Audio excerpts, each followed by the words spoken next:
At precisely 3:14 a.m., the quiet of my room fractured. Not from a noise, but a sharp, blinding glow. My phone buzzed like it was possessed, rattling against the walnut nightstand and slicing through the dark like a siren in fog. I hadn't been asleep. Not for hours. I'd been lying flat on my back, eyes locked on the cracked ceiling, listening to the rhythmic tap of winter rain sliding down the windows of my small Portland apartment. A sound that used to comfort me. Tonight, it sounded like a countdown. With effort, I reached for the phone, my joints aching from the cold, and blinked at the screen. A message from my daughter, Samantha. Only the first few words were visible in the preview. And even that was enough to take the air from my lungs. I unlocked the phone. My thumb hesitated, trembling. Then I read it all. Mom, I know you paid the $350,000 for the house, but Carson's mom doesn't feel it's right for you to be at Christmas Eve dinner this year. She wants it to be just immediate family. I hope you understand. Love you. I read it again and again, until my eyes burned and the words blurred like ink in rain. I didn't cry. Not then. I couldn't. I just lay there, fingers frozen around the phone as the screen dimmed and vanished into black. Inside me, something snapped. Quietly. The way old ropes break after too much strain. No drama, no noise, just done. At that hour, when the world is stripped of distractions, the truth doesn't knock. It walks right in. And the truth was this. I had bought a house for a family who no longer had a seat for me at their table. By the way, if this story has reached you, please like this video and listen to the end. Let me know in the comments which city you're watching from. I want to see how far this story travels. Because today, it starts in Portland. But I wonder where it will end. My name is Evelyn Shaw. I'm 62. A retired school librarian. A widow. And until that moment, I thought my sacrifices had meaning. But that early December morning, staring into darkness, I realized I had become something far less precious than family. I had become an expense. I sat up slowly. My knees cracked against the stillness. Cold wood met my bare feet as I walked to the window. Outside, the neighbor across the lot still had a mushy, collapsing jack-o'-lantern melting into their porch. Halloween forgotten. Christmas already here. But I wasn't welcome. I thought about all the times I'd bitten my tongue when Carson's mother, Janice, made her slick little jabs. How many times I'd smiled when Sam bailed on our brunches. All the dinners, the rides, the silent compromises. I picked up my phone again. I didn't call. I didn't yell. I didn't list every moment I held Sam through her worst nights after her father died. I typed one word. Simple. Bare. Understood. What no one in that house seemed to realize, not Sam, not Carson, and definitely not Janice, the queen of passive aggression, was this. The deed for the beautiful colonial-style home in Forest Heights wasn't in their names. It was in mine. Every cent of the down payment, the mortgage, the insurance, all of it. Me. And in that moment, soaked in silence and rejection, I made a decision. One that wouldn't just rewrite their holiday. It would rewrite my life. The decision that changed everything. You won't believe what Evelyn does next, and how far she goes to finally stand up for herself. I didn't go to sleep after that. There was no point. Instead, I got up, changed into my thick wool sweater, the one with the fraying sleeves Thomas used to call cozy as a hug, and made tea. The kitchen light hummed overhead, the only sound besides the rain still clawing at the windows. I sat at the table, wrapping my hands around the chipped mug, letting the heat soak into my palms.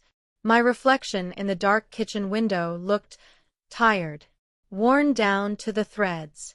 And still, beneath all that, a pulse of anger. Not loud, not explosive, but steady, focused. For the past 12 years since Thomas passed, I had tried so hard to keep the family together. I filled every gap. paid every bill, answered every call. And now, I was told, like a background extra, that I didn't belong. Janice, the woman who once called libraries dusty daycare centers for old books, now decided who was and wasn't family. She didn't just close a door. She locked it. But here's the thing about doors, sweetheart. When you own the house, you decide who keeps the key. 4 years earlier, when Sam introduced Carson to me, I had been relieved. He was soft-spoken, polite, thoughtful even. He reminded me a bit of Thomas, the way he leaned in when Sam talked, the way he pulled out her chair at restaurants. An architect with dreams of building a future, he had said. I believed him. God help me, I did. When they got engaged, I helped pay for Sam's wedding dress. A gorgeous $5,000 gown. She fell in love with the moment she tried it on. Janice planned the reception at her pretentious country club, where I felt like someone's nervous aunt who showed up in the wrong outfit. But I smiled. I helped. I gave. I always gave. And during the speeches, Carson thanked everyone. His parents, their friends, the caterers, even the valet guy. He didn't mention me. Sam blew me a kiss from the head table, mouthing, I love you, Mom. I smiled back and swallowed the hurt. Because that's what mothers do, right? We smile through the storm. We eat the crumbs and call it a meal. Then, 1 year after the wedding, they came to me. Hands twisting, voices small. Mom, Sam said, her voice quivering with hope. We found a house. It was in Forest Heights, one of the nicest neighborhoods on the hill. Big yard. A nursery. Room to grow. But the market was brutal, they couldn't qualify for the loan, and they didn't have the down payment. How much? I asked, even though I already knew the answer would hurt. Carson looked down at his shoes. $350,000. I had that money. I wasn't rich, but I had sold the family house after Thomas died and moved into something smaller. That was my safety net. My protection against the kind of future I was now staring in the face. Still, I said yes. With one condition. The house stays in my name until you're financially secure enough to refinance and buy me out. They both nodded eagerly. It's your house, Carson said, grinning. We're just lucky enough to live in it. Sam squeezed my hand. There's a guest suite on the main floor, Mom, she whispered. It's yours. For when you visit, or if you ever need to stay. It's your room. That promise sealed the deal. I wired the money. Signed the papers. Technically, I was the landlord. But we never used that word. We called it family. I should have noticed the cracks 3 months later, when I stopped by on a Tuesday evening with a homemade lasagna. My lasagna. The one they always asked for. I used my key. I still had one. Of course I did. It was my house. Inside, I heard voices. Laughing. Janice was there. Barking orders at movers, directing the placement of an enormous, gaudy mirror. Oh, Evelyn, she said when she spotted me, her voice coated in faux surprise. Didn't know you were coming by. We're just sprucing up the space. The feng shui was all wrong. I looked around. My cozy armchair from my old living room, the one Sam used to curl up in when she had the flu, gone. Where's the chair? I asked quietly. Oh, that thing. Janice waved her manicured hand. We stuck it in the garage. It clashed with the aesthetic Carson and I are curating. Carson and I. Not Sam. Not even me. I held up the lasagna. I brought dinner. How sweet, she said, barely glancing at it. But we've already ordered sushi from downtown. Very exclusive place. Carson's watching his cholesterol, you know. All that cheese and pasta. So heavy. I went to my guest suite. I needed to breathe. When I opened the door, I froze. The bed was gone. In its place, Janice's boxes, labeled winter wardrobe, a Peloton bike, and a heap of Carson's rolled-up architectural plans. It was a storage room. My room. My promised space. "Mom, I'm so sorry," Sam whispered, appearing behind me. "Janice needed space while her closets are being renovated. And Carson really wanted the bike here. But you can stay upstairs next time, the one with the sofa bed. It's really comfortable." I didn't stay. I drove home in the rain, lasagna still in the back seat. I told myself it was just a misunderstanding, that maybe I was being too sensitive, that they were just adjusting, but the adjustments never stopped. I became smaller, quieter, less visible with each month, until finally I was invisible. Well, not anymore. I wasn't going to that Christmas Eve dinner. And guess what? Neither were they. The woman they underestimated. Evelyn's next step isn't just bold, it's unstoppable. And it changes everything. You won't believe what she does next. I didn't go to my water aerobics class that morning. Instead, I pulled my coat from the hook, grabbed my umbrella, and drove through the sleet-slick streets of Portland, past coffee shops glowing with holiday lights, past little kids in puffy jackets dragging their parents toward toy store windows. I used to love this time of year. Used to. Now. The warmth, the cheer, the glittering decorations, they felt like salt on a wound. I parked outside a brick building downtown, one I hadn't visited in years. Henderson and Clark, attorneys at law. Sam Henderson was more than just my lawyer. He was an old friend of Thomas's. He wore bow ties, had eyebrows like wiry commas, and eyes that missed nothing. He took one look at me and said, "You look like a woman on a mission." "I am," I replied. "No coffee. Just the papers." He raised his eyebrows but didn't ask questions. He reached for the thick manila file labeled Shaw Residence, Forest Heights. "You own it outright," he confirmed as he flipped through. "Your name. Fee simple absolute. They're tenants at will. No lease, no rental agreement, because, well, it's family." "Not anymore." "If I wanted to sell it," I asked, my voice smooth, calm, dangerous in its control, "how fast could it happen?" Sam paused, folding his hands. "If we price it right, under a week. Investors are scrambling before the tax year ends." I nodded once. "List it. Immediately. 1.1 million. 30-day close. Cash buyers only." He hesitated. "Evelyn, this is the nuclear option." "They dropped the bomb first, Sam," I said, buttoning my coat. "I'm just collecting the ashes." We listed the house that very afternoon. By the time the sun dipped behind the hills and Portland turned into a watercolor of wet reflections, we had interest. The next day, a call came in. A firm, Maple and Crown Holdings, wanted to make a full cash offer. They weren't buying it to live in. They were converting the house into luxury corporate housing. Poetic, really. A house meant for love. Now turned into profit. They offered to close by December 23rd. And they wanted the place vacated by January 24th. 30 days.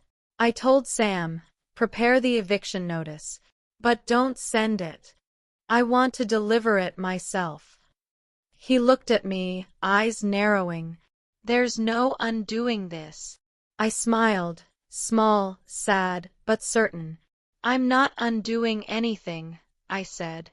"I'm finally doing something." The week leading up to Christmas passed in a strange, hollow blur. Samantha texted me a few times. "Hey Mom, are you mad? Everything okay? Want to come to the candlelight service with us?" I replied, always cheerfully. "Busy with the church choir. Stay warm. Just reading. Love you too." I wanted them relaxed. I wanted them unaware. December 23rd, 2 p.m. I sat in a sleek conference room, signing away the house they thought would always be theirs. The wire hit my account an hour later. $1.1 million. My down payment? Recovered. The mortgage payments? Done. Emotionally, I was shaking, but beneath it all, a kind of peace. The fierce, aching kind that comes only after you've finally stopped begging to be seen. I drove home, snow beginning to lace the windshield.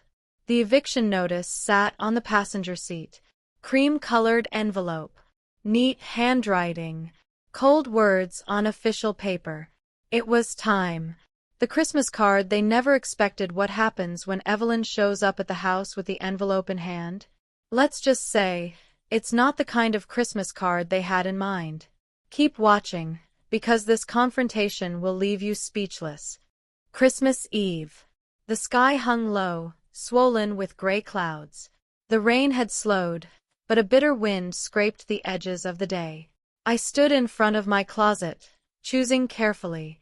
Not because I needed to impress anyone, but because I needed to remind myself who I was. I slipped into a crimson dress I hadn't worn since Thomas's retirement party. Deep red, soft velvet that hugged my arms and whispered confidence. A splash of red lipstick. Diamond earrings from our 30th anniversary. My favorite memory wrapped in sparkle. I didn't look like a victim. I looked like a woman who remembered her worth. The house glowed in the distance as I drove up. Twinkling white lights, wreaths on the windows, a flickering candle in each pane. Picture perfect. Like a greeting card. I parked at the curb. My hands were steady. The envelope was tucked under my arm. The door opened before I rang the bell. Carson. He stood there with a glass of scotch in hand, wearing a reindeer sweater and that same bewildered smile I used to find charming. Evelyn, he said, surprised. Merry Christmas. We weren't expecting you. Merry Christmas, Carson. I stepped past him, the scent of roasted goose and cinnamon filling the air. I'm not staying long. I just came to drop off a Christmas card. The living room quieted. Laughter faded. Eyes turned. There she was, Janice, sitting like a monarch on the sofa I once paid for. Her pearls perfectly draped, her mouth already curving into disapproval. Samantha stood near the fireplace, wearing a soft green sweater I'd bought her 2 birthdays ago. Beatrice's sister was there. Carson's cousin. 2 strangers I didn't recognize. A private, intimate family gathering. And I was the trespasser in my own home. Mother, Samantha said, her voice tight. What are you doing here? I smiled gently. Just dropping off a card, sweetheart. No need to panic. Janice stood slowly, like a queen bothered by a peasant's presence. We discussed this, Evelyn. This is an intimate gathering. You weren't invited. I tilted my head. Oh, I see. Beatrice's sister counts as intimate family. Jason's cousin. Those 2 people over there, who I assume you met at one of your charity auctions, they count. But the woman who put a roof over your heads. I laughed. Low. Unshaken. I'm the disturbance. Samantha stepped toward me, whispering, Please don't cause a scene. You're embarrassing me. I turned slowly, looked her in the eye. Sweetheart, I didn't embarrass you. You did that all by yourself. When you told your mother she wasn't welcome in the house she paid for, because your husband's mother decided she wasn't appropriate for the holiday. Carson's grip tightened on his glass. Janice's face had gone pale. Evelyn, Carson said, with that hushed, warning tone. Maybe we should talk outside. No, I took the envelope from my purse and handed it to him. Let's talk right here. With the whole family. What is this? He asked. Open it. He did. I watched his face drain of all color as he read. His mouth opened, closed. He looked at Samantha, then back at the paper in his hand. "What is it?" Samantha asked. Carson swallowed. She sold the house." "What?" Janice's voice cut through the room like a blade. "She can't do that." "I can," I said. "And I did." I turned to the rest of the room, lifting my chin with steel in my spine. "The sale closed yesterday. The money is in my account. The new owners, Maple and Crown Holdings, take full possession in January. You have 30 days to vacate. As of January 24th, you are no longer legal residents here." The silence that followed was thick enough to smother. "You monster," Janice hissed, her voice shrill now, shaking with disbelief. "You're throwing your own daughter out on Christmas Eve." I stared straight at her. "No. I'm giving her notice. 30 days. More than you gave me when you cut me out of this holiday." Samantha stepped forward. Tears were already welling in her eyes. "Mom, how could you do this? This is our home." I looked at her, really looked at her, and I spoke quietly. "No, Sam. This was never your home. It was a gift.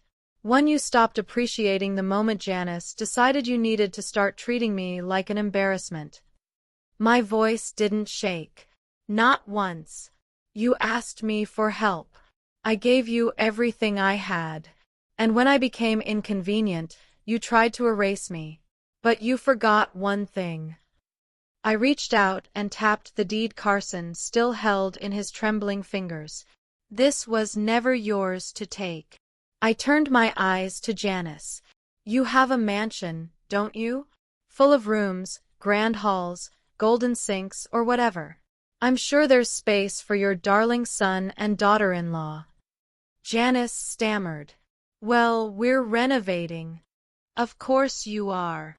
I looked around the house one last time. The lights, the tree, the stockings hung on the mantel I had chosen. "You didn't want me here," I said. "And now, you got your wish." I stepped toward the door. Samantha whispered, "Mom, please." I paused, just long enough to say, "Merry Christmas." I didn't slam the door. I closed it gently, deliberately. Outside, the rain had started again, soft and steady. I got into my car, drove up to the overlook near the river, and parked. And only then did I cry. But they weren't the broken sobs of someone abandoned. They were the tears of someone who had finally chosen herself. The aftermath of the storm Evelyn has drawn the line. But what happens when the silence settles? Stay tuned, because sometimes standing up for yourself is only the beginning of the battle. The next morning, the world was still. No texts, no calls. Just sleet outside my window and the hollow quiet of a home where no one was expecting you for Christmas dinner. I made myself a cup of coffee and stood by the window, watching two sparrows hop along the iced-over railing. My hands shook, not from fear, from the weight of what I had done.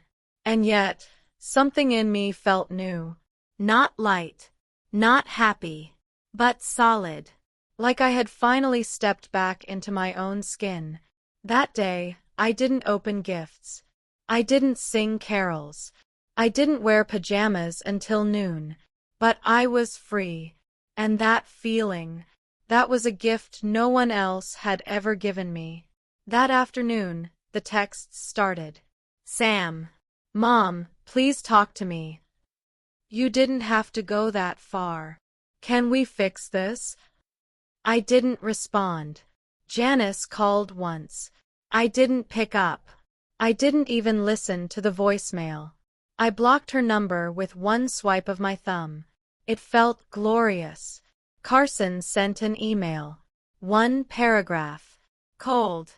Formal. Requesting reconsideration of property sale terms. We were under the impression we had more time. I didn't even reply. I wasn't their doormat anymore. 3 days later, I finally answered Sam's call. Her voice was trembling. Mom, we didn't mean to push you away. You didn't mean to, I said softly. But you did. And now you're learning what happens when people stop saying yes just to be loved. But we can talk to the buyers. Maybe they'll let us rent. It's done, Sam. The house belongs to someone else. You have 30 days. And then you start again. Just like I did. A long silence on the line. She sounded small. We can't afford anything else in Forest Heights. Then you'll live somewhere you can afford, I said. Like most people do. They moved out on January 20th. A modest 2-bedroom apartment in Milwaukee, about 25 minutes from the old house. I didn't help with the down payment. I didn't co-sign the lease. I helped them move their boxes. That was it. For 6 months, we barely spoke.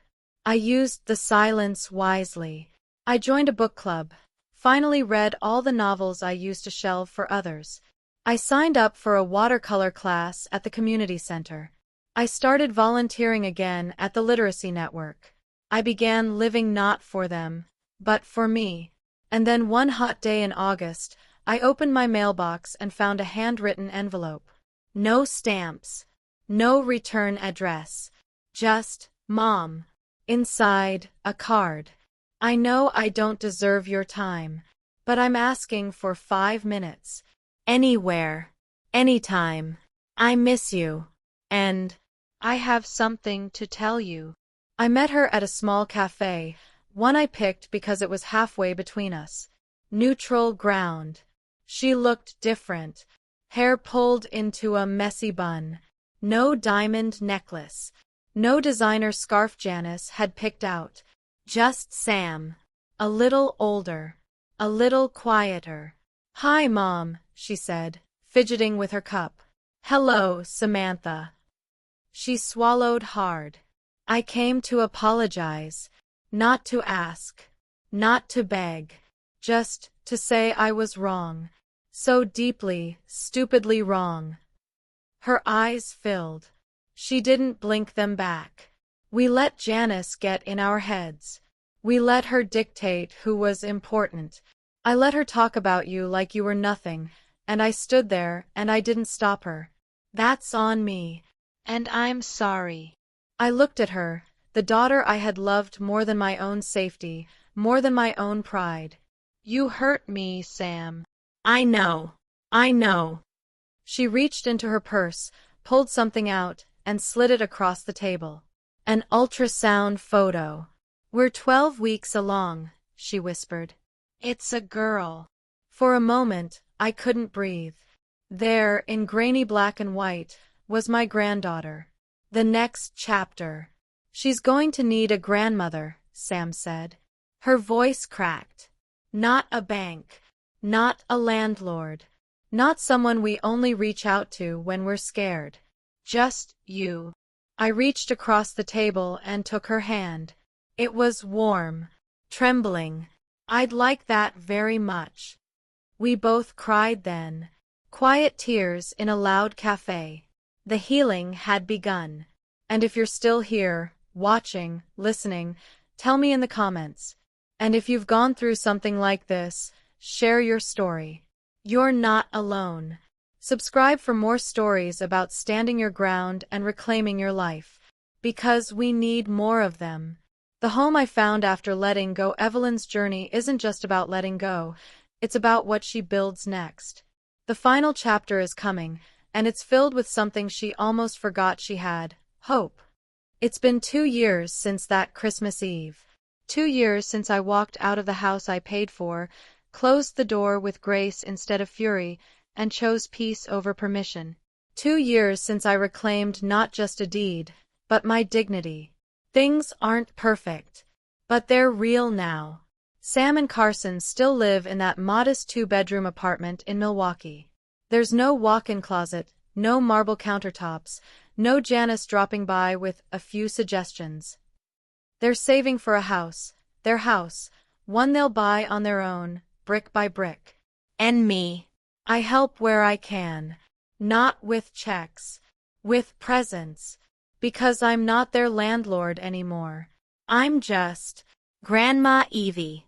Little Clara Rose was born on a breezy spring morning, and the first time I held her, wrapped in that soft hospital blanket, her tiny fingers curled around mine like she'd been waiting. She had Sam's nose, Thomas's sleepy eyes, and the moment she let out her first sigh, something in me softened. That cold steel I'd carried for so long melted just enough to let the light in. Now, I bring lasagna on Sundays. We eat around a rickety table with mismatched chairs. Clara throws green beans on the floor, and we laugh instead of scolding.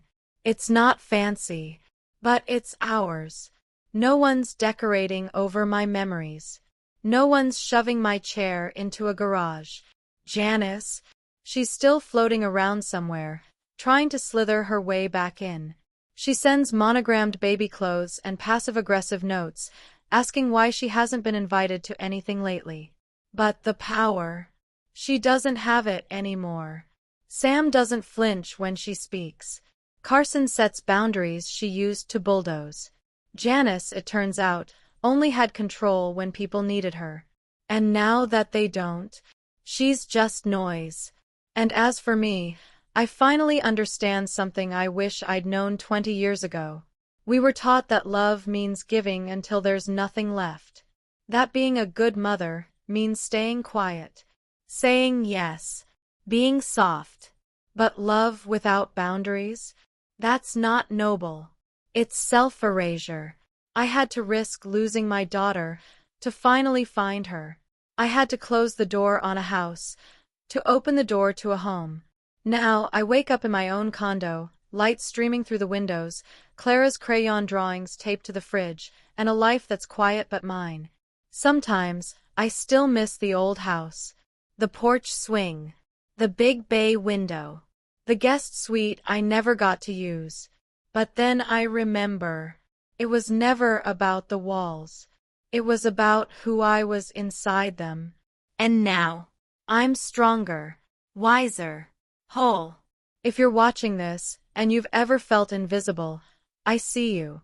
If you've been taken for granted, used, or overlooked, know this. You don't have to set yourself on fire to keep others warm. You don't need to earn your place in your own story. Sometimes the most loving thing you can do is say no. And mean it. Because when you respect your own value, others finally start to see it too. And that is a deed worth more than any property on earth. Let me know in the comments how far this story has traveled. What city are you in? And if this touched something in you, share your story. You're not alone. Subscribe for more stories about standing your ground, finding your voice, and building the life you deserve.